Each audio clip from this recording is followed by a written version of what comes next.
কক্সবাজারে রোহিঙ্গা ক্যাম্প পরিদর্শনে যাচ্ছেন যুক্তরাষ্ট্রের দক্ষিণ এবং মধ্য এশিয়া বিষয়ক বিশেষ দূত সার্জিও কোর। এ বিষয়ে আরও বিস্তারিত জানাতে সেখান থেকে যুক্ত হয়েছেন সহকর্মী হোসাইন জিয়াদ। সার্জিও কোরের ক্যাম্প পরিদর্শনের প্রস্তুতি কেমন দেখছেন, কখন নাগাদ তিনি সেখানে পৌঁছাবেন, কি তথ্য রয়েছে বিস্তারিত জানাবেন। রোশন, আমরা যতটুকু জেনেছি যে সকাল 11:30 নাগাদ তিনি কক্সবাজার বিমানবন্দরে এসে পৌঁছাবেন এবং আমরা সকাল থেকে দেখতে পাচ্ছি তার যে বিশেষ গাড়িবহর এবং তার যে নিরাপত্তা ব্যবস্থা সেটি কক্সবাজার বিমানবন্দরে আমরা দেখতে পাচ্ছি এবং নিরাপত্তা ব্যবস্থার সাথে সাথে এখানকার যারা প্রশাসনের কর্মকর্তারা রয়েছেন তারাও কিন্তু সকাল 10টার পর থেকে এখানে অপেক্ষা করছেন। 11:30টায় এই বিমানবন্দর থেকেই তিনি সরাসরি রোহিঙ্গা ক্যাম্প এক্সটেনশন 4-এ তিনি যাবেন। এছাড়াও আরও 2-1টি ক্যাম্প তিনি পরিদর্শন করবেন। বিকালে যে RRRCর কর্মকর্তারা আছেন তাদের সাথে মতবিনিময়ের পর সাংবাদিকদের সাথে কথা বলার একটি কথা রয়েছে। তবে তার এই সফরটি বেশ গুরুত্বপূর্ণ এই অঞ্চলের জন্য, কারণ তিনি একই সাথে ট্রাম্পের বেশ বিশ্বাসভাজন এবং ডোনাল্ড ট্রাম্পের বেশ বিশ্বাসভাজন এবং মধ্য এবং দক্ষিণ এশিয়ার বিশেষ দূত হিসেবে আছেন এবং প্রথমবারের মতো রোহিঙ্গা ক্যাম্প সফর করছেন এবং এখানকার যে দুর্দশা হয়তো সেই বিষয়গুলো তিনি একই সাথে দেখবেন। এবং আমরা যতটুকু জানি যে 14 সদস্যের একটি প্রতিনিধি দল, তার সাথে মার্কিন যে রাষ্ট্রদূত ক্রিস্টেনসেন তিনি থাকবেন, পলিটিক্যাল এবং ইকোনমিক্যাল কাউন্সিলর এরিক গিলেন তিনিও এই প্রতিনিধি দলের সাথে থাকবেন একই সাথে।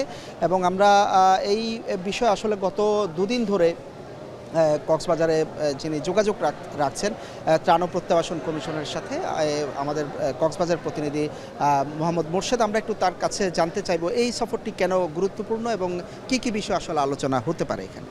আপনি জানেন যে যুক্তরাষ্ট্র দীর্ঘ সময় ধরে রোহিঙ্গা সংকট মোকাবেলায় বাংলাদেশের সাথে সমন্বিতভাবে কাজ করে আসছে। সেক্ষেত্রে আজকে আমরা দেখতে পাচ্ছি মার্কিন বিশেষ দূত সার্জিও আসছেন এবং তার এই সফরকে ঘিরে রোহিঙ্গাদের নানা প্রত্যাশা রয়েছে। যেহেতু রোহিঙ্গা প্রত্যাবাসন প্রক্রিয়াটা কোনোভাবেই হচ্ছে না, সেক্ষেত্রে রোহিঙ্গারা প্রত্যাশা করেন তারা কখন ঘরে ফিরবে।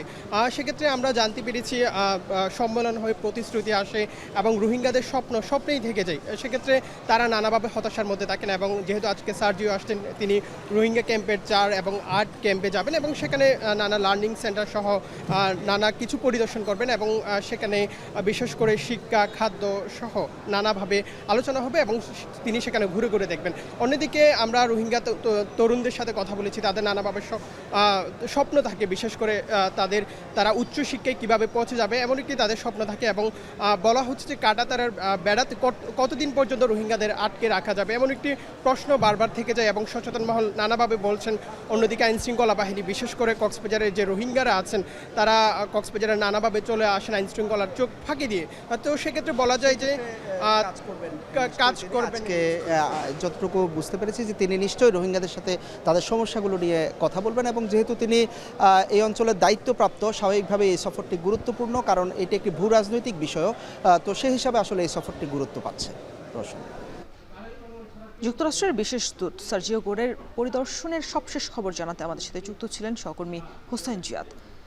দেশব্যাপী জুলাই পদযাত্রার অংশ হিসেবে সিলেটের বিভিন্ন উপজেলায় সমাবেশ এবং মতবিনিময় সভা করেছে এনসিপি। দলটির উত্তরাঞ্চলের মুখ্য সংগঠক সার্জি সালামের গাড়ি বহরে হামলার অভিযোগ থাকলেও সিলেটের 2টি উপজেলায় মতবিনিময় সভা এবং সমাবেশ করেছে দলটি। এদিকে হবিগঞ্জের পর সিলেটের গোলাপগঞ্জেও দলের ওপর হামলার তীব্র নিন্দা এবং প্রতিবাদ জানিয়েছেন দলের নেতাকর্মীরা। এনসিপি নেতারা বলছেন সংস্কারহীনতা এবং বিরোধী দলের দমন পীড়নের উদ্দেশ্যে এমন আক্রমণ করেছে সরকারি দল। সিলেট থেকে আরো জানাচ্ছেন সন্দীপন শুভ, ছবি তুলেছেন অনিল পাল।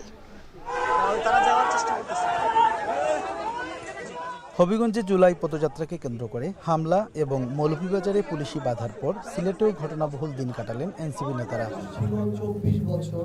দুপুরে সিলেটের গোলাপগঞ্জে শহীদ পরিবারের সাথে মতবিনিময় শেষে ফেরার পথে উত্তরাঞ্চলের মুখ্য সংগঠক সার্জি সালামের গাড়িতে হামলার অভিযোগ ওঠে ক্ষমতাসীন বিএনপি ও ছাত্রদলের বিরুদ্ধে। এ সময় দলের অন্যতম নেতা নাসিরউদ্দিন পাটোয়ারি বলেন, সন্ত্রাসের রাজত্ব কায়েম করছে বিএনপি, তবে ভয় দেখিয়ে গণতান্ত্রিক আন্দোলন বন্ধ করা যাবে না বলেও মন্তব্য করেন তিনি। তারেক রহমান আমাদেরকে প্রতিহত করতে পারবে না, কিছুই করতে পারবে না। রাজপথে থাকবো, রাজপথে হলো আমরা প্রোগ্রাম করব, যদি মেরে ফেলে রাজপথে মেরে ফেলবে, সমস্যা নাই। এই ঘটনার প্রেক্ষিতে সরকারের স্পষ্ট মদত রয়েছে এবং বিরোধী দলকে দমন করার উদ্দেশ্যেই এমন হামলা করা হয় বলে মন্তব্য করেন সার্জি সালাম।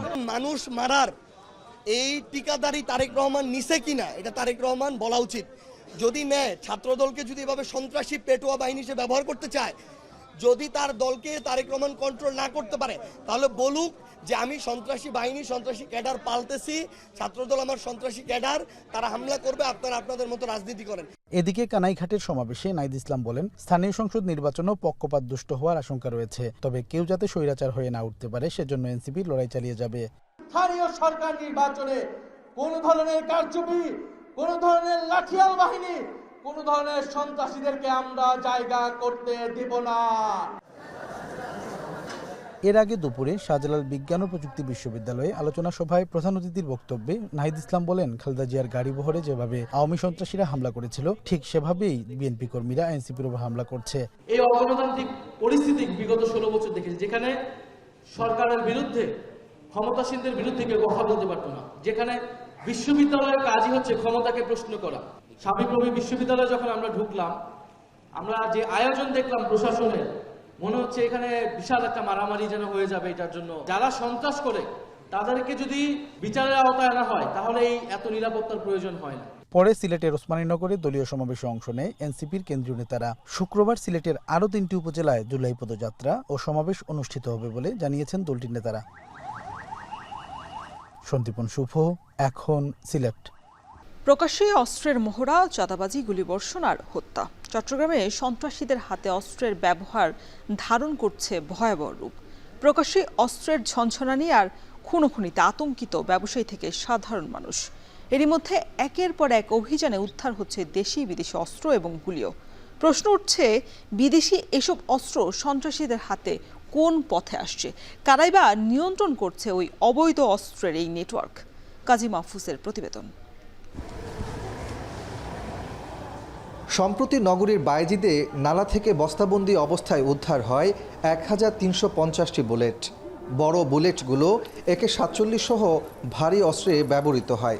যদিও পুলিশের দাবি এগুলোর কোনোটিই তাজা বুলেট নয়। আর্মি সহ অন্যান্য বাহিনীর ফায়ারিং প্র্যাকটিসের খালি খোসা ও সম্মুখ ভাগ। একই দিন বায়েজিদের খন্দকার পাড়ায় র্যাবের অভিযানে আমেরিকার তৈরি পিস্তল এবং পটিয়ার দুর্গম পাহাড়ে অভিযান চালিয়ে পাওয়া যায় আরও 4টি আগ্নেয়াস্ত্র। পরদিন হালিশহর এলাকায় টেপ মোড়ানো আরও 2টি বিদেশি পিস্তল ও বায়েজিদে বিদেশি অস্ত্রসহ 2 জনকে গ্রেফতার করে পুলিশ। এভাবে প্রতিদিনই দেশি বিদেশি অস্ত্র উদ্ধার হচ্ছে বন্দরনগরীতে। প্রশ্ন উঠছে, এত বিপুল অস্ত্রের উৎস কোথায়? কখনো চাঁদাবাজি, কখনো অস্ত্র হাতে মহড়া, কখনো ব্যবসা প্রতিষ্ঠান বা বসতঘরে হামলা করছে সন্ত্রাসীরা। এছাড়া দিনে দুপুরে সশস্ত্র মহড়া আর খুন খারাপি আতঙ্ক ছড়িয়েছে পুরো জনপদে। অস্ত্রধারী যারা সন্ত্রাসী আছে, এদের বিরুদ্ধে আমাদের টলারেন্স 0। আমরা যে কোনো মূল্যে এদেরকে আইনের আওতায় আনার জন্য বদ্ধপরিকর। গোয়েন্দা সূত্র বলছে, পার্বত্য সীমান্ত ও মিয়ানমারের সীমান্ত ব্যবহার করে আসা অবৈধ অস্ত্রের চালান স্থানীয় সন্ত্রাসী ও গ্যাংগুলোর কাছে সরবরাহ করে কয়েকটি চক্র। গত 17 বছরে রাজনৈতিক ছত্রছায়ায়ও অবৈধ অস্ত্রের ব্যবহার বেড়েছে দাবি করে পুলিশ বলছে, গত 1.5 বছরে চট্টগ্রাম বিভাগে AK-47 সহ 1191টি অস্ত্র, 10,674টি গোলাবারুদ এবং 1,639টি রাইফেল উদ্ধার করেছে পুলিশ। এখানে অস্ত্র এবং অস্ত্রধারী হলো সব থেকে বড় নাম্বার 1 এনিমি। তো তাকে এবং তাদেরকে আমরা এখানে স্থায়ীভাবে বা অস্থায়ীভাবে কোনোভাবেই থাকতে দিচ্ছি না। 1.5 বছরে চট্টগ্রাম মহানগর ও জেলায় অর্ধশতাধিক হত্যাকাণ্ডের ঘটনা ঘটেছে আধিপত্য বিস্তার ও চাঁদাবাজিকে কেন্দ্র করে, যার বেশিরভাগই প্রকাশ্যে গোলাগুলি। অস্ত্রের এমন ছড়াছড়িতে আতঙ্কিত চট্টগ্রামের সাধারণ মানুষ ও ব্যবসায়ীরা। অস্ত্রের ঝনঝনানি, সাধারণ মানুষের নিরাপত্তা মারাত্মকভাবে বিঘ্নিত হচ্ছে। আমরা ভীত সন্ত্রস্ত হয়ে আছি। রাষ্ট্র আমাদের কি দায়িত্ব নেয় সেদিকে তাকিয়ে আছি। এসব অস্ত্র উদ্ধারের পাশাপাশি অস্ত্র চোরাচালানের পথ বন্ধ করা না গেলে জননিরাপত্তা হুমকির পাশাপাশি আসন্ন স্থানীয় সরকার নির্বাচনে এর প্রভাব ভয়াবহ হওয়ার আশঙ্কা সচেতন মহলের। কাজী মাহফুজ, এখন চট্টগ্রাম। নেত্রকোনায় কয়েকদিন ধরেই পুরোপুরি বন্ধ গ্যাস সরবরাহ। ফলে বাসাবাড়ি থেকে শুরু করে সিএনজি ফিলিং স্টেশন সব জায়গাতেই চরম দুর্ভোগে পড়েছেন গ্রাহকরা। গ্যাস সংকটে বিকল্প জ্বালানি হিসেবে এলপিজি সিলিন্ডার দিয়ে চলছে সিএনজি অটোরিকশা। অধিক ঝুঁকি নিয়ে যানবাহন চলাচলের কথা স্বীকার করেছেন খোদ সিএনজি চালকরাও। আর ফায়ার সার্ভিস বলছে এই ধরনের ঝুঁকি থেকেই ঘটতে পারে বড় ধরনের কোনো দুর্ঘটনা। রিফাত আহমেদ রাসেলের প্রতিবেদন। গ্যাস সংকটে গত 10 দিন ধরে বন্ধ নেত্রকোনা বাস স্ট্যান্ডের একমাত্র ফিলিং স্টেশন। কর্মচারীরাও ছুটি নিয়ে চলে গেছেন বাড়িতে। পুরো ফিলিং স্টেশন জুড়ে শুনশান নীরবতা। অথচ এই ফিলিং স্টেশন থেকেই দিনে অন্তত 10 থেকে 12 হাজার গাড়ি গ্যাস সংগ্রহ করত। তিতাসের লাইনে গ্যাস খুবই স্বল্প চাপ ছিল। এটা ক্রমান্বয়ে কমতে কমতে 22 তারিখে টোটালি বন্ধ হয়ে যায়। এদিকে গ্যাস না পেয়ে অনেকেই এলপিজি সিলিন্ডার যুক্ত করে ঝুঁকি নিয়ে চালাচ্ছেন যানবাহন। ঝুঁকিপূর্ণ এইসব যানবাহনে চেপেই অনেক যাত্রী যাচ্ছেন দূর দূরান্তে। এতে একদিকে যেমন বাড়ছে ঝুঁকি, তেমনি রয়েছে বড় ধরনের দুর্ঘটনার শঙ্কাও। গ্যাস সিলিন্ডার দিয়ে সিএনজি চালানো ঝুঁকিপূর্ণ হলেও বাধ্য হয়েই ব্যবহার করছেন বলে জানালেন চালকরা। এলপি গ্যাস ভরি মমিনতে আপ ডাউন করলে 450 টাকা গ্যাস পড়ে যায়। যাত্রী গ্যাস থেকে 20 টাকা ভাড়া বেশি নিতে চাইলে তারা নানান জাতের কথাবার্তা বলে। ভাড়া বৃদ্ধি আর এলপিজি সিলিন্ডারের ভয়ে অনেক যাত্রী এখন এড়িয়ে চলছেন সিএনজি চালিত অটোরিকশা। সংকট নিরসনে দ্রুত গ্যাস সংযোগ স্বাভাবিকের দাবি তাদের। সিলিন্ডার ইউজ করতেছে, এটা তো চলার ক্ষেত্রে রিস্ক হয়ে যায় আমাদের জন্য। অনেক সময় ব্রাস্ট হইতে পারে। যে জায়গায় আমরা যাইতাম 100 টাকা, এই জায়গায় এখন হয়ে গেছে 200 টাকা, 150 টাকা ভাড়া।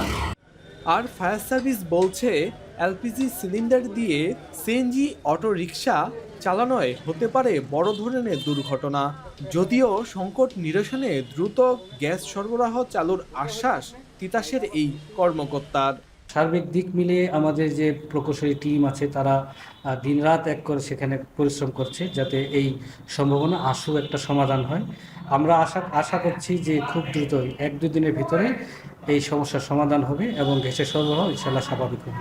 ইনটেক যদি কখনো কোনো কারণে যদি লিকেজ হয়ে যায়, গ্যাসটা বের হয়, কিন্তু বের হলে কোনো দুর্ঘটনা ঘটবে না। যতটা উদয় পদার্থ গ্যাস, একটা সিলিন্ডার রানিং গ্যাসটা উড়ে যাবে। কিন্তু দুর্ঘটনাবশত যদি কেউ স্মোকিং করে, লাইটার জ্বালান, তখন একটা হতে পারে, দুর্ঘটনা হতে পারে। নেত্রকোনা পৌর শহরের 5600 আবাসিক গ্রাহক ছাড়াও শহরে একটি সিএনজি স্টেশন ও 24টি বাণিজ্যিক সংযোগ রয়েছে তিতাসের। রিফাত আহমেদ রাসেল, এখন নেত্রকোনা। এদিকে চাপ কম থাকায় ময়মনসিংহের বেশিরভাগ সিএনজি ফিলিং স্টেশনে বন্ধ রয়েছে গ্যাস সরবরাহ। এদিকে গ্যাস নিতে সিএনজি ফিলিং স্টেশনগুলোতে আবার বাড়ছে গাড়ির চাপ, কোনোটি বন্ধ হয়ে খালি পড়ে আছে। এছাড়া গ্যাস সংকটে প্রভাব পড়ছে শিল্প খাতেও। এ নিয়ে আরও বিস্তারিত জানাতে আমাদের সাথে এই মুহূর্তে ময়মনসিংহ থেকে যুক্ত হয়েছেন ইমতিয়াজ আহমেদ। ইমতিয়াজ, আজকে পরিস্থিতি কেমন দেখছেন আর কবে নাগাদ এই পরিস্থিতি স্বাভাবিক হতে পারে, কি বলছে তিতাস কর্তৃপক্ষ? রওশন, জীবন কতটা দুর্বিষহ হতে পারে আপনাকে আমি একটু সচক্ষে দেখাচ্ছি দর্শকদের উদ্দেশ্যে। এই মুহূর্তে আমরা রয়েছি ইন্টাকো ন্যাচারাল গ্যাস ফিলিং স্টেশন ময়মনসিংহে। 6টি ফিলিং স্টেশনের মধ্যে আমরা দেখতে পেরেছি যে 6টি ফিলিং স্টেশনের মধ্যে একটি মাত্র ফিলিং স্টেশন চালু রয়েছে, তাও 50 থেকে 60 টাকার মতো গ্যাস পাওয়া যাচ্ছে। এই যে লোকটি প্রত্যেক দিন সিএনজির গ্যাসের জন্য আসেন, আব্দুল হালিম তারাকান্দার, তিনি এই প্রচণ্ড রকম আহত অবস্থায় সড়ক দুর্ঘটনায় তিনি আহত হয়েছিলেন।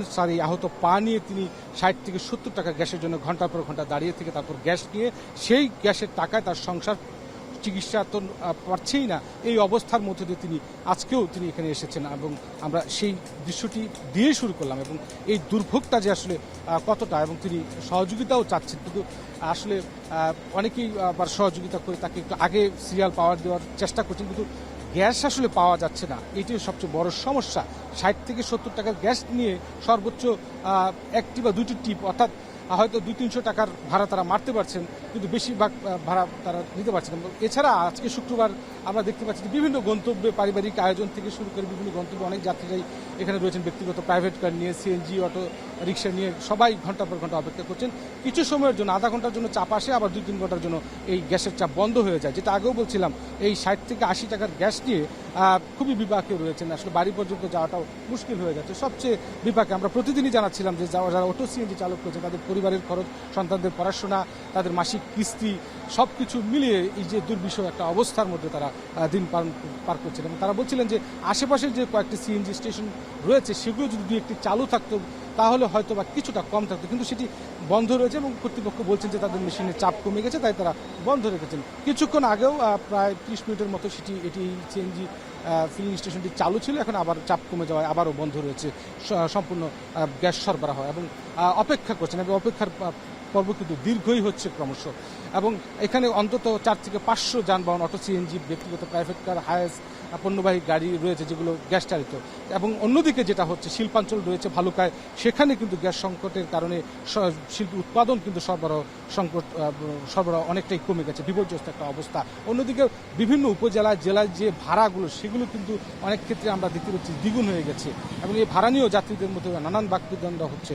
এবং যেটা চালকরা বলছেন যে যেহেতু সিএনজি পাওয়াটা একটা সোনার হরিণের মতো অবস্থা হয়ে গেছে এবং পাওয়াই যাচ্ছে না, সেই ক্ষেত্রে বাধ্য হয়ে তাদেরকে পেট্রোল কিংবা এলপিজির মতো জ্বালানির দিকে তাদের যেতে হচ্ছে, খরচটা বাড়ছে, যার ফলে এই সিএনজি পাওয়ার আশায় তারা কিন্তু সর্বোচ্চ চেষ্টা করছেন যে কখন আসলে সিএনজি তারা পাবেন, যাই কিছু পান সেটি দিয়ে কোনো মতে তারা হয়তো 200-300 টাকা ইনকাম করে আবারও আসছেন, দিনে 1টি বা 2টি ট্রিপের বেশি তারা মারতে পারছেন। তো সব মিলিয়ে একটা বিপর্যস্ত অবস্থা পুরো বিভাগে রয়েছে ময়মনসিংহের। এবং যা তিতাস কর্তৃপক্ষ যেটা বলছেন যে মহেশখালীতে যে মূল এলএনজির যে স্টেশন রয়েছে সেখানে মেরামতের যে কাজ সেটি চলছে, সেটি ঠিক না হওয়া পর্যন্ত সরবরাহটা চাপটা অনেকটা কম থাকবে। সব মিলিয়ে এই বিপর্যস্ত অবস্থাটা চলছে ময়মনসিংহে। রশন, ময়মনসিংহের গ্যাস সংকটের সবশেষ পরিস্থিতি জানাচ্ছিলেন সহকর্মী ইমতিয়াজ আহমেদ। বর্ষা বাড়ার সঙ্গে সঙ্গে কুমিল্লায় বাড়ছে ডেঙ্গুর প্রকোপও। গত মাসে যেখানে আক্রান্ত হয়েছেন 192 জন, চলতি মাসে সেই সংখ্যাটা দ্বিগুণ।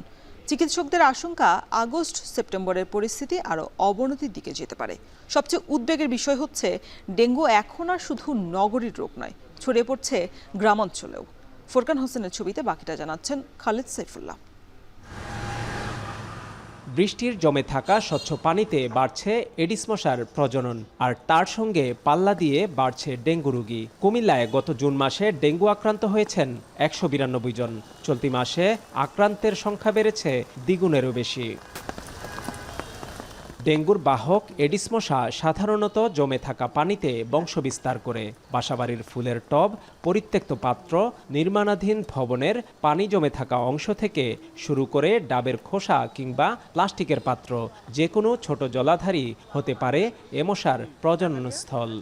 যেখানে গ্যারেজে গাড়ি ভগ্নাবশেষ থাকে, পরিত্যক্ত টায়ার থাকে, এগুলোতে আমরা ম্যাক্সিমাম সময়টা পাইতেছি।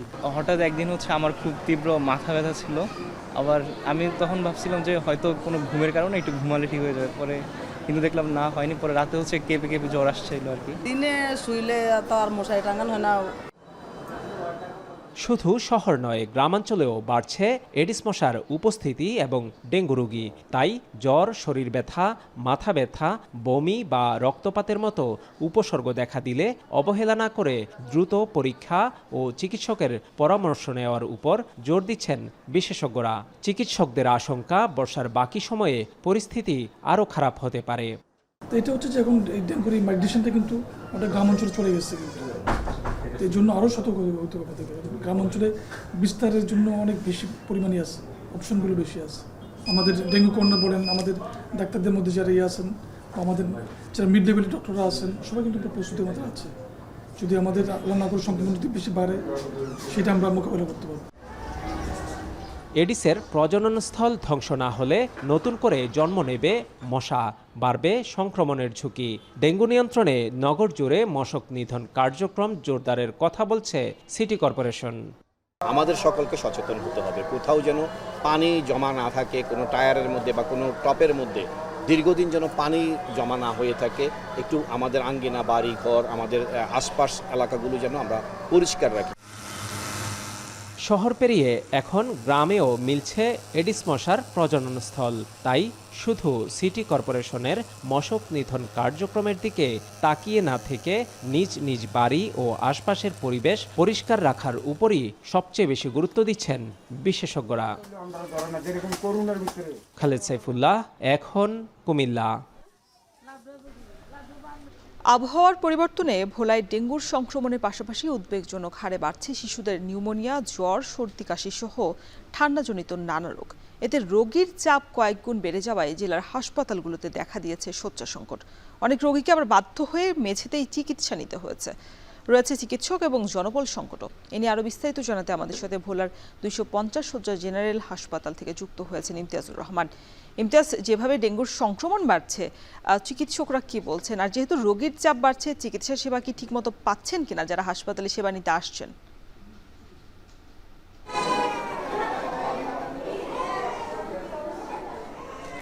রওশন, আবহাওয়া পরিবর্তনের কারণে ডেঙ্গু, নিউমোনিয়া এবং পাশাপাশি হাম এই 3 রোগে কিন্তু ভোলার শিশু ওয়ার্ডে শিশুদের রোগীর সংখ্যা বৃদ্ধি পেয়েছে। আমি এখন রয়েছি ভোলার সদর হাসপাতাল, বিশেষ করে 250 শয্যার জেনারেল হাসপাতাল, যেখানে আজকে প্রায় সকাল 10টা পর্যন্ত 210 জন রোগী ভর্তি রয়েছে বলে কিন্তু আমরা দেখেছি। আমার পেছনে দেখতে পাচ্ছেন যে যেই হাসপাতালটি 250 শয্যার হলেও কিন্তু এখানে শয্যা শিশু ওয়ার্ডের জন্য শয্যা রয়েছে 60 শয্যার বিপরীতে বর্তমানে 210 জন রোগী ভর্তি রয়েছে। এর ভিতরে হামের আক্রান্ত যে সকল রোগী রয়েছে তা প্রায় 38 জন চিকিৎসাধীন রয়েছে বলে কিন্তু যেই কর্তব্যরত নার্স তারা জানিয়েছে। এছাড়া ঠান্ডা, নিউমোনিয়া, সর্দি কাশি নিয়ে শিশু ওয়ার্ডে রয়েছে 170 জন রোগী।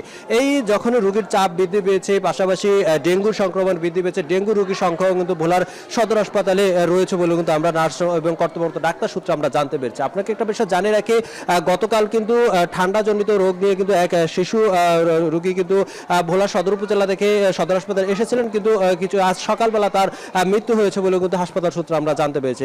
এতে করে যেই শয্যা সংকট থাকার কারণে রোগীরা যে মেঝেতে চিকিৎসা নিচ্ছে, আবার যে ক্যামেরা চোখে দেখতেই পাচ্ছেন যে এক বেডে 3 থেকে 4 জন গাদাগাদি করে চিকিৎসা সেবা নিচ্ছে, পাশাপাশি না পেয়ে কিন্তু মেঝেতে চিকিৎসা নিতে সেখানে কিন্তু একরকম মেঝেতেও জায়গা হচ্ছে না বলে কিন্তু রোগীর স্বজনরা আমাদেরকে জানিয়েছে। এতে করে যে ডাক্তাররা পরামর্শ দিচ্ছেন যে রোগীদের জন্য, বিশেষ করে শিশুদের জন্য বাড়তি নজরদারি দেওয়ার জন্য, শুষ্ক স্থানে রাখার জন্য এবং ভিটামিন সি যুক্ত খাবার খাওয়ানোর জন্য কিন্তু শিশুদের জন্য বলছেন। এছাড়াও যে ডেঙ্গু সংক্রমণের কথা বলি, ভোলা এই গত কয়েকদিন টানা বৃষ্টির কারণে, জলাবদ্ধতার কারণে এডিস মশা বৃদ্ধি পেয়েছে এবং ডেঙ্গুর সংক্রমণ কিন্তু ভোলার প্রতিটি উপজেলায় কিন্তু বৃদ্ধি পেয়েছে বলে আমরা দেখতে পেয়েছি। সেক্ষেত্রেও কিন্তু বাড়তি যত্নে এবং পরিষ্কার ভাবে থাকার জন্য কিন্তু জানিয়েছে। এক্ষেত্রে যদি বলি, উপজেলা প্রশাসন, জেলা প্রশাসন, পৌরসভা এই ক্ষেত্রে কিন্তু বিগত সময় আমরা দেখেছি যে বিগত সময় আমরা দেখেছি যে মশা নিধনের জন্য যেই কার্যক্রম গ্রহণ করা, কিন্তু এবছর কিন্তু তেমন কার্যক্রম আমাদের চোখে পড়েনি বলে আমরা দেখেছি। সবশেষে বলা যায় যে রোগীর চাপ বৃদ্ধি পাওয়ার কারণে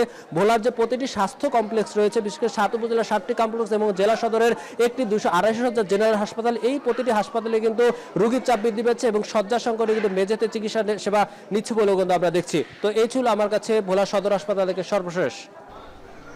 ভোলা থেকে যুক্ত ছিলেন ইমতিয়াজুর রহমান। যে ভবনে থাকার কথা ছিল রোগীর উপস্থিতি, চিকিৎসকদের ব্যস্ততা আর শিক্ষার্থীদের পদচারণা, সেখানে এখন মাদকসেবীদের আস্তানা আর বিষাক্ত সাপের বিচরণ। প্রায় 300 কোটি টাকা ব্যয়ে নির্মাণ শুরু হওয়া ধামরাইয়ের ইউনুস খান মেডিকেল কলেজ হাসপাতালে 4 দশকেও চালু হয়নি। ফলে জনসেবার বদলে পরিত্যক্ত এই স্থাপনাটি এখন নিরাপত্তা ঝুঁকির কারণ হয়ে দাঁড়িয়েছে। বাকিটা জানাচ্ছেন হুমায়ুন কবির। 1985 সালে ধামরাইয়ের ওয়ারশি পাইকপাড়া এলাকায় প্রায় 16 একর জমির উপর শুরু হয় ইউনুস খান মেডিকেল কলেজ হাসপাতালের নির্মাণ কাজ। আধুনিক চিকিৎসা সেবার পাশাপাশি এখানে মেডিকেল শিক্ষা কার্যক্রমও চালুর পরিকল্পনা ছিল। হাসপাতাল, হোস্টেল, মসজিদ, পুকুর সব মিলিয়ে গড়ে ওঠা স্বাস্থ্য কমপ্লেক্সটি অর্থ সংকটে থেমে যায় নির্মাণ কাজ। এরপর বছরের পর বছর অব্যবহৃত থাকায় ভবনগুলো জরাজীর্ণ হয়ে পড়ে। চারিদিকে ঘন ঝোপঝাড়, ভাঙাচোরা কক্ষ আর নির্জন পরিবেশে এখন মাদকসেবীদের অবাধ আনাগোনা। স্থানীয়দের ভাষ্য, এলাকাটি এখন বিষাক্ত সাপেরও নিরাপদ আশ্রয়স্থল। হাসপাতাল হইলে আমাদের অনেক সুযোগ সুবিধা, অনেক শান্তিতে বসবাস আমরা থাকতে পারবো। সরকার বা প্রশাসন উদ্যোগ নিয়ে চালু করতে পারে, মিনিমাম আমার মনে হয় 1 থেকে 150 গ্রামের মানুষ সুচিকিৎসা নিতে পারবে স্বল্প পয়সায়। ভিতরে যে ফুলামান মাদক দ্রব্য খায়, সাপটাও আছে, এটা পুনরায় চালু করলে আমাদের জন্য ভালো হয়। প্রয়াত শিল্পপতি খান মোহাম্মদ ইকবাল তার বাবা ইউনুস খানের নামে হাসপাতালটি নির্মাণের উদ্যোগ নেন। স্বল্প খরচে বিশেষ করে ক্যান্সার রোগীদের চিকিৎসা দেওয়াই ছিল মূল লক্ষ্য। তবে 2017 সালে তার মৃত্যুর পর প্রকল্পটির অগ্রগতি থেমে যায়। সরকারি সহযোগিতা পেলে হাসপাতালটি চালু করা সম্ভব বলে জানিয়েছে এই কর্মকর্তা। উনি মারা যাওয়ার পরে জিনিসটা একটু অভিভাবকহীন হয়ে গেছে।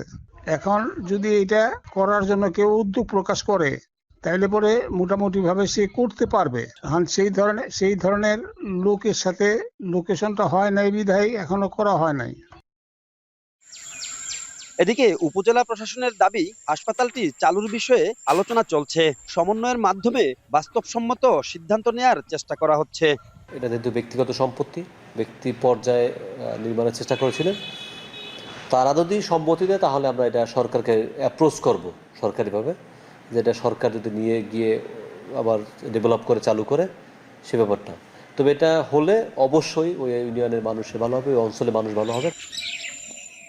স্থানীয়রা বলছেন এত বড় স্থাপনা ফেলে রাখার কোনো যৌক্তিকতা নেই। হাসপাতাল চালু হওয়া পর্যন্ত কমপ্লেক্সের মসজিদটি খুলে দেওয়া হলে নিয়মিত মানুষের যাতায়াত বাড়বে এবং মাদকসেবীদের দখলও কমে আসবে। স্থানীয়দের দাবি, জনস্বার্থে এই হাসপাতালটির কাজ পূর্ণ শুরু করে স্থানীয়দের জন্য চিকিৎসা সেবার দ্বার উন্মুক্ত করার। ওয়ান কবির, এখন ধামরাই। টানা বৃষ্টির ফলে রাজশাহীতে কমেছে সবজির উৎপাদন, ফলে সব ধরনের সবজির দামই বেড়েছে কেজি প্রতি 15 থেকে 20 টাকা পর্যন্ত। বেগুন আর কাঁচামরিচের দাম সবচেয়ে বেশি। বিক্রেতারা বলছেন বাজারে সরবরাহ কম থাকার কারণেই দাম ঊর্ধ্বমুখী। এই ঊর্ধ্বমুখীর প্রভাব পড়েছে দিনাজপুরের ডিমের বাজারেও। সপ্তাহের ব্যবধানে প্রতি হালি ডিমের দাম আকার ভেদে বেড়েছে 8 থেকে 12 টাকা পর্যন্ত। এ নিয়ে আরও বিস্তারিত জানাতে আমাদের সাথে রাজশাহী মাস্টারপাড়া থেকে যুক্ত হয়েছেন সহকর্মী মারুফ হাসান, আর দিনাজপুরে রয়েছেন কঙ্কন কর্মকার। শুরুতে মারুফ, আপনার কাছে জানতে চাই, রাজশাহীর বাজারে সবজির সরবরাহ স্বাভাবিক হতে কেমন সময় লাগতে পারে? বিক্রেতারা কি বলছেন? রওশন, টানা কয়েকদিন ধরে রাজশাহীতে আমরা দেখতে পেয়েছি যে একটানা কিন্তু মুষলধারে বৃষ্টি হচ্ছে এবং কখনো কখনো সেই বৃষ্টির প্রভাব অনেকটা বেশি থাকার কারণে বিশেষ করে যে জায়গাগুলো থেকে সবজি এই শহরে এসে বিক্রি করা হয় সেই জায়গাগুলোতে কিন্তু পর্যাপ্ত পরিমাণ পানি থাকার কারণে এই সবজি চাষের যে বাগানগুলো বা যে ক্ষেতগুলো সেগুলো কিন্তু নষ্ট হয়ে গিয়েছে এবং অনেক জায়গায় আমরা দেখতে পেয়েছি যে সেখানে যে উৎপাদন এই সময়গুলোতে হয় সেই উৎপাদন কিন্তু ব্যাহত হয়েছে, যার কারণে শহরের যে চাহিদা সেই চাহিদা অনুযায়ী সবজি সরবরাহ কিন্তু অনেক কমিয়ে গিয়েছে, যার কারণে এখানে বাজার দরের ক্ষেত্রে আমরা দেখতে পেয়েছি যে প্রতিটি সবজির দাম কিন্তু 10 থেকে 20 টাকা পর্যন্ত, কখনো কখনো দেখা যাচ্ছে যে 20 থেকে 25 টাকা পর্যন্ত কিন্তু সে দাম কিন্তু বৃদ্ধি পেয়েছে। আজকে এখানে সবচেয়ে বেশি দামে বিক্রি করা হচ্ছে বেগুন, যার আজকে বিক্রি করা হচ্ছে 80 থেকে 100 টাকা কেজি দরে, এবং কাঁচামরিচ বিক্রি করা হচ্ছে 280 থেকে 300 টাকা কেজি দরে, এবং ঢেঁড়স বিক্রি করা হচ্ছে 40 টাকা কেজি দরে, পটল বিক্রি করা হচ্ছে 40 থেকে 45 টাকা কেজি দরে, এবং কাঁকরোল বিক্রি করা হচ্ছে 60 থেকে 70 টাকা কেজিতে। এবং আরও যে এখানে অন্যান্য যেসব সবজি আছে, বিশেষ করে লাউ, প্রতি পিস লাউ বিক্রি করা হচ্ছে 30 থেকে 50 টাকা করে কিন্তু এখানে বিক্রি করা হচ্ছে। এখানে যারা বিক্রেতা আছেন তারা বলছেন যে যেহেতু টানা এই বৃষ্টি থাকার কারণে বিভিন্ন জায়গা থেকে তারা সবজি এই বাজারগুলোতে নিয়ে এসে বিক্রি করে থাকেন, যার কারণে সেই জায়গাগুলোতে সবজির উৎপাদনটা কমিয়ে যাওয়ার কারণে এবং অনেক জায়গায় সবজির যে ক্ষেত সেটি পৌঁছে যাওয়ার কারণে তারা কিন্তু বাজারে সবজি পর্যাপ্ত পরিমাণ পাচ্ছেন না, যার কারণেই এখানে চাহিদার তুলনায় সবজির সরবরাহ কম থাকার কারণেই মূলত এখানে বাজারে যে দাম দর সেটি কিন্তু অনেকটাই বৃদ্ধি পেয়েছে। এবং যারা এখানে ক্রেতা আছেন তারা বলছেন যে বিশেষ করে বৃষ্টি হলে অনেকটা সময় সিন্ডিকেটের মাধ্যমে কিন্তু দাম অনেকটা বাড়িয়ে দেওয়া হয় বলেও কিন্তু তারা অভিযোগ করছেন। তবে তারা বলছেন যে একদমই বিশেষ করে আগে যেখানে ব্যাগ ভর্তি করে তারা সবজি কিনে নিয়ে যেতে পারতো, সেখানে কিন্তু সেই জায়গাতেও কিন্তু তাদেরকে এখানে কম পরিমাণে কিন্তু সবজি ক্রয় করতে হচ্ছে, যার কারণে অনেক সময় তাদেরকে ব্যাগ ভর্তি সেই সুযোগটা কিন্তু থাকছে না। এখানে সরবরাহ স্বাভাবিক হলে আবারও দাম কমে আসবে বলে কিন্তু এখানে তারা বলছেন। রওশন, রাজশাহী থেকে সবজির এই ছিল বাজার দরের সবশেষ। আমরা শুনছিলাম রাজশাহীতে সবজির বাজার বেশ ঊর্ধ্বমুখী, এদিকে দিনাজপুরের ডিমের বাজার ঊর্ধ্বমুখী দেখা যাচ্ছে। কঙ্কন, ডিমের দাম বেড়ে যাওয়ার কারণ কি? ব্যবসায়ীরা কি বলছেন এই নিয়ে?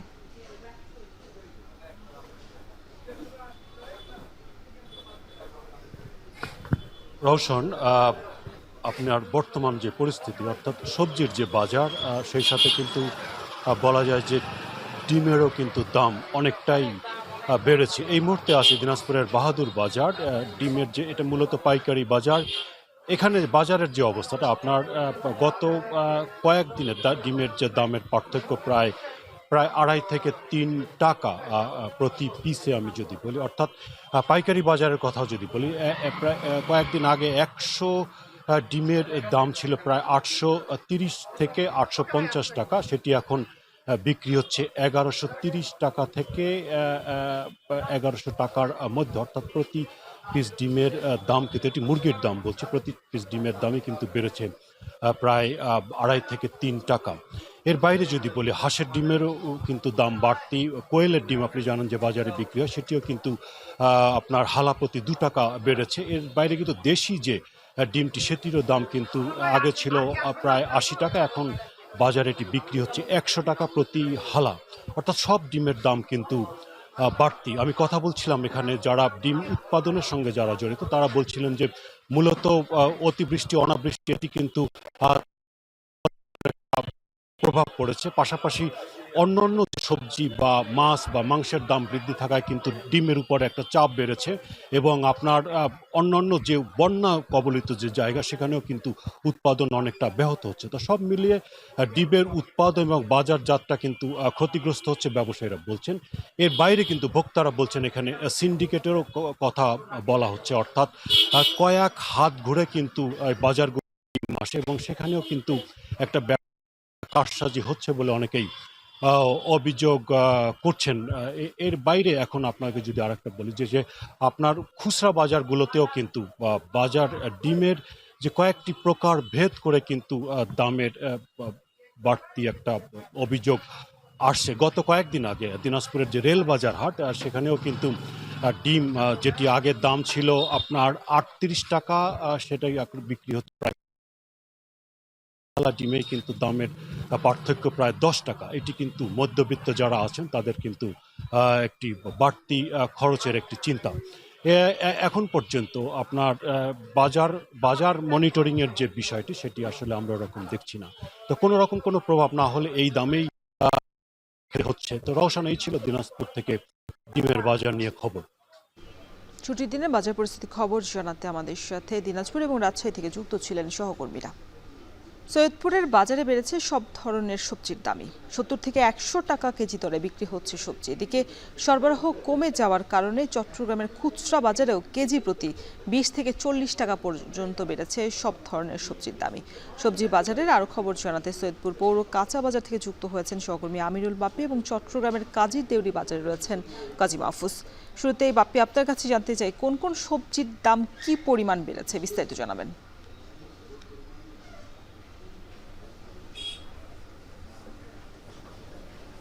রওশন, আজকে পুরো সৈয়দপুরের সবজির বাজার দখল করে রেখেছে কাঁচামরিচ, এবং এক লাফে অনেকটা বেড়ে গেছে এই মরিচের দাম। আজকে বিক্রি হচ্ছে 320 টাকা কেজি দরে, যেটি খুবই অসহনীয় যে বলছেন বিক্রেতা এবং ক্রেতারা। এই সময়টাতে সাধারণত একটু এমনি থেকেই কাঁচামরিচের দাম বেড়ে যায়, যেহেতু বর্ষার সময়ে উৎপাদন কিছুটা ব্যাহত হয়, মরিচের ক্ষেত নষ্ট হয়ে যায়, গাছ নষ্ট হয়ে যায়, কিছুটা বাড়ে। কিন্তু এই যে 320 টাকা কেজি, এটি অতিরিক্ত, এটি বলছেন ক্রেতারা। এছাড়া অন্যান্য সবজির দামও কিছুটা বেড়েছে, যেহেতু আজকে শুক্রবার, এমনি থেকে একটু দাম বেশি থাকে। যেমন পটল বিক্রি হচ্ছে 60 থেকে 70 টাকা কেজি দরে, ঢেঁড়স বিক্রি হচ্ছে 40 থেকে 50 টাকা কেজি দরে, করলা বিক্রি হচ্ছে 60 থেকে 70 টাকা কেজি দরে, চিচিঙ্গা বিক্রি হচ্ছে 70 টাকার মতো কেজি দরে। তবে কিছুটা দাম কম আছে শসার, সেগুলো বিক্রি হচ্ছে 30 থেকে 35 টাকা কেজি দরে, আর ক্ষীরা বিক্রি হচ্ছে 35 থেকে 40 টাকা কেজি দরে। যথারীতি আলুর দাম কম আছে, আলু বিক্রি হচ্ছে জাত ভেদে 25 থেকে 35 টাকা পর্যন্ত। অনেকদিন ধরে স্থিতিশীল আছে পেঁয়াজের দাম, যেটি বিক্রি হচ্ছে 50 টাকা কেজি দরে। এছাড়া বেগুনের দামও কিছুটা স্থিতিশীল আছে, যেগুলো বিক্রি হচ্ছে 50 থেকে 60 টাকা কেজি দরে। অফ সিজনের বরবটি আমরা দেখছি আজকে বাজারে, সেটার দাম একটু বেশি, সেটি বিক্রি হচ্ছে 60 থেকে 70 টাকা কেজি দরে। তো এই যে এছাড়া পেঁপের দামও কম আছে, পেঁপে এটা হাতের নাগালে আছে, লাউ হাতের নাগালে আছে, যেটি পেঁপে এবং লাউ এই দুটি বিক্রি হচ্ছে 25 থেকে 30 টাকা কেজি দরে। যেটি জালি কুমড়া, সেটিও একই রকম দরে বিক্রি হচ্ছে। তো দু একটি সবজির দাম কমেছে। আমি বিক্রেতাদের কাছে জিজ্ঞেস করেছিলাম যে কেন এরকম দাম বাড়লো, তো সেই দাম বৃদ্ধির পিছনে তারা কারণ বলছে যে কিছুদিন আগে যে অতিবৃষ্টি হয়ে গেল, সেই বৃষ্টির কারণে যে সবজি ক্ষেতগুলো নষ্ট হয়ে গেছিলো সেটারই প্রভাব আসলে পড়ছে বাজারে, যার কারণে সরবরাহ কিছুটা কম। আমি নিজেও দেখেছি যে আজকে শুক্রবার অনুযায়ী অন্যান্য সপ্তাহে আমরা যে সরবরাহটা দেখে থাকি সেই তুলনায় আজকের বাজারে কিন্তু এই সবজির সরবরাহটা কমে গেছে। তো এই কাঁচামরিচ আজকের একদম টক অফ দ্য টাউন বলা যায়, সেটির দাম কবে নাগাদ কমবে এটি কিন্তু বলতে পারছেন না এখানকার বিক্রেতারা। তো রওশন, এই ছিল সৈয়দপুর থেকে আমার কাছে সবশেষ অবস্থা। মাহফুজ, অন্যান্য জায়গার মতো চট্টগ্রামে তো সবজির বাজার ঊর্ধ্বমুখী, সেই ক্ষেত্রে আসলে সবজির দাম কবে নাগাদ স্বাভাবিক হতে পারে, এ বিষয়ে ব্যবসায়ীরা কি বলছেন?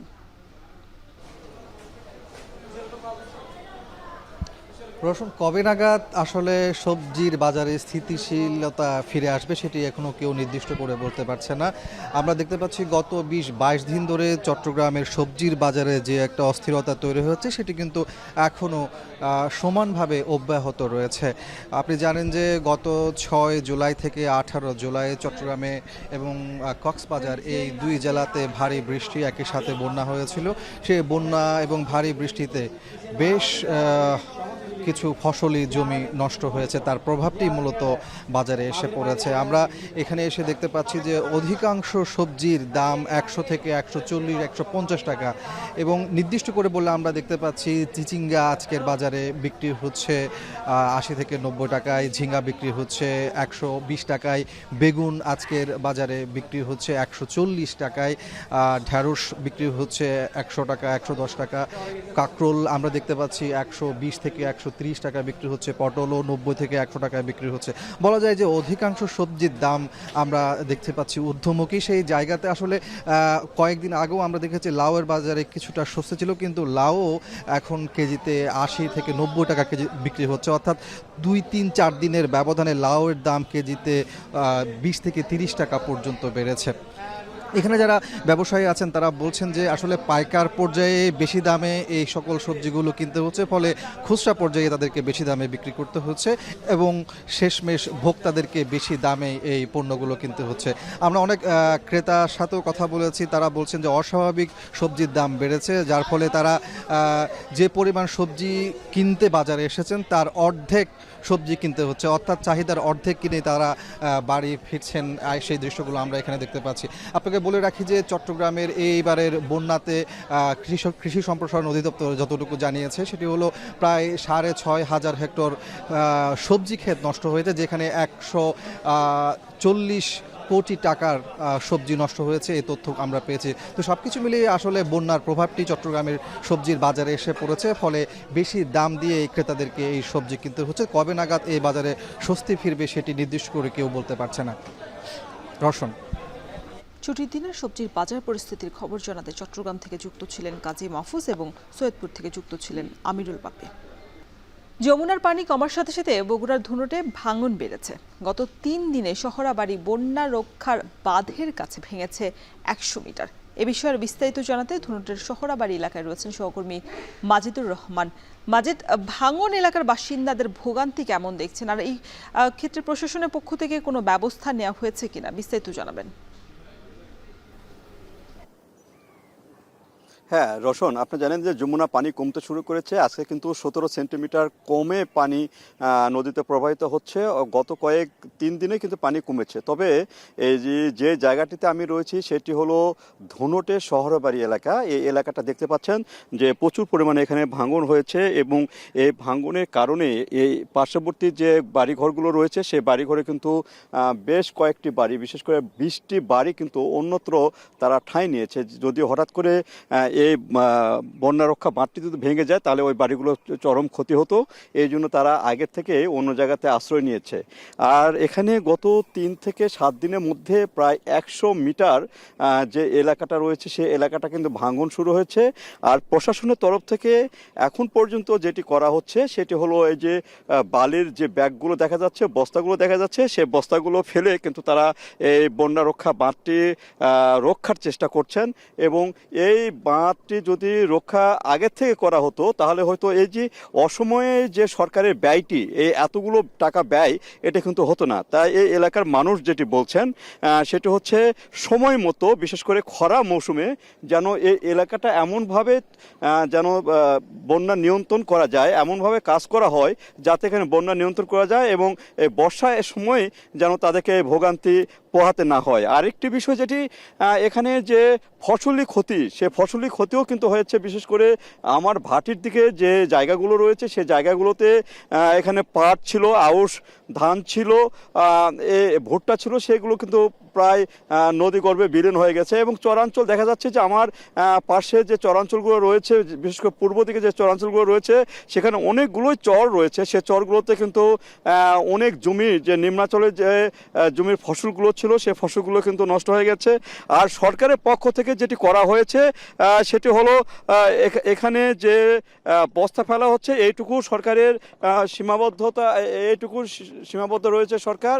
আর এগ্রিকালচারের পক্ষ থেকে যেটি করা হয়েছে, কি পরিমাণ ক্ষতি হয়েছে তা ক্ষতির নিরূপণের কাজ চলছে এবং পরবর্তীতে তাদেরকে কৃষকদের সহায়তা করা হবে বলে এগ্রিকালচারের পক্ষ থেকে জানানো হয়েছে। তো এই ছিল আমার কাছে রওশন, বগুড়ার ধুনটে যে শহরবাড়ি এলাকা, ভাঙ্গন এলাকা থেকে সর্বশেষ তথ্য।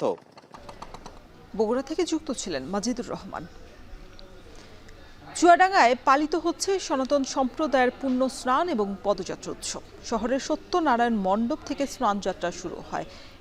এ নিয়ে আরো বিস্তারিত জানাতে চুয়াডাঙ্গা সত্যনারায়ণ মণ্ডপ থেকে যুক্ত হয়েছেন সহকর্মী অনিক চক্রবর্তী। অনেক উৎসবে কি পরিমাণ মানুষের সমাগম হয়েছে আর নিরাপত্তা ব্যবস্থা কেমন দেখছেন, সার্বিক পরিস্থিতি জানাবেন।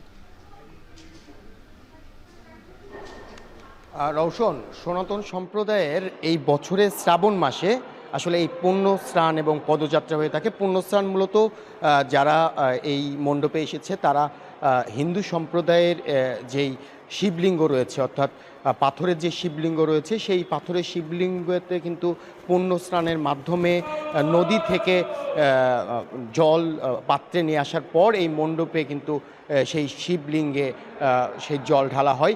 আমি সকাল থেকেই দেখেছি এই মণ্ডপে কিন্তু নারী পুরুষ অসংখ্য আসলে ভিড় জমাতে শুরু করে। সকাল থেকেই কিন্তু এই পুণ্যস্নানের যে প্রস্তুতি সেটি কিন্তু শুরু হয়। এরপর পরে এই মণ্ডপ থেকেই নারী পুরুষ একত্রিত হয়ে পদযাত্রার মাধ্যমে শহরের কেদারগঞ্জ এলাকায় মালোপাড়া নামক একটি জায়গা রয়েছে, সেই মালোপাড়া মণ্ডপ সংলগ্ন যেই নদী রয়েছে মাথাভাঙা নদী, সেখান থেকে মাটির পাত্রে তারা জল নিয়ে আসে। আবার পদযাত্রার মাধ্যমে এই মণ্ডপে এসে শিবলিঙ্গের মাথায় কিন্তু এই জল ঢালে তারা।